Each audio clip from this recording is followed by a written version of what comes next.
नमस्कार मित्रों, हम लौट रहे हैं धनुषकोडी से, जो भारत और श्रीलंका के बीच भारतीय भूभाग का अंतिम बिंदु है, जहां से भगवान श्री राम का बनवाया राम सेतु कुछ ही फरलांग दूर समुद्र में डूबा हुआ है।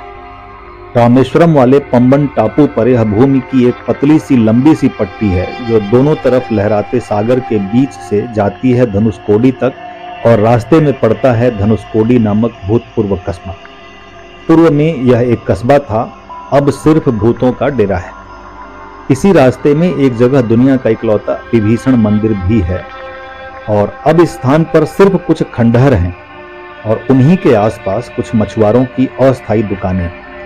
ये भवनों के अवशेष जो आप देख रहे हैं, इनमें कभी मनुष्य रहा करते थे। 1964 में 22-23 दिसंबर के बीच की रात, जब ईसाई बहुल यह कस्बा क्रिसमस की तैयारी में था, एक भयानक समुद्री तूफान आया और पूरे कस्बे को लील गया।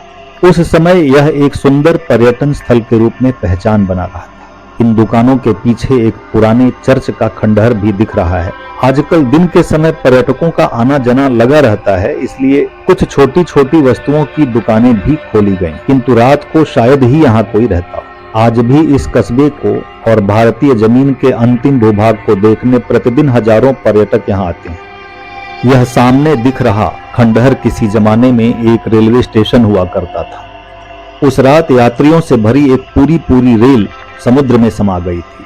सैकड़ों लोगों ने एक साथ जल समाधि ले ली थी। दूर दूर तक बिखरे भवनों के ये अवशेष आज भी रोंगटे खड़े कर देते हैं।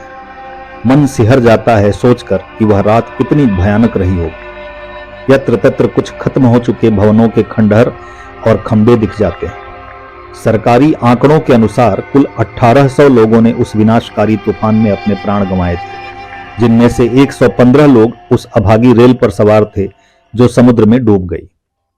धनुषकोडी तक आने के लिए आपको रामेश्वरम मंदिर के पास से ऑटो रिक्शा और टैक्सी इत्यादि मिल सकते हैं। हमने इस यात्रा के लिए एक ऑटो रिक्शा लिया था।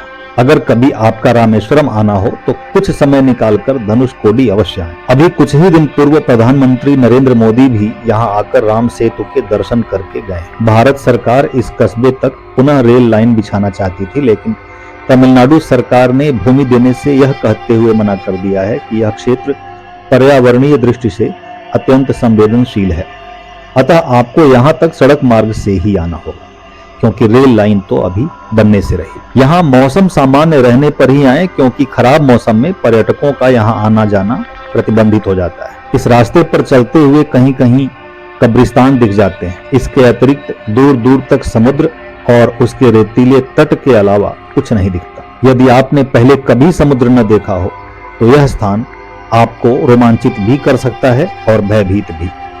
आशा है आपको इस वीडियो में दी गई जानकारियां अच्छी लगी होंगी। फिर मिलेंगे आपसे एक और सुंदर वीडियो में। अगर आपने अब तक मेरे चैनल को सब्सक्राइब नहीं किया है तो कृपया इस तरह के और वीडियो देखते रहने के लिए सब्सक्राइब कर लें और वीडियो को जमकर शेयर करें, लाइक करें, कमेंट करें। हर हर महादेव।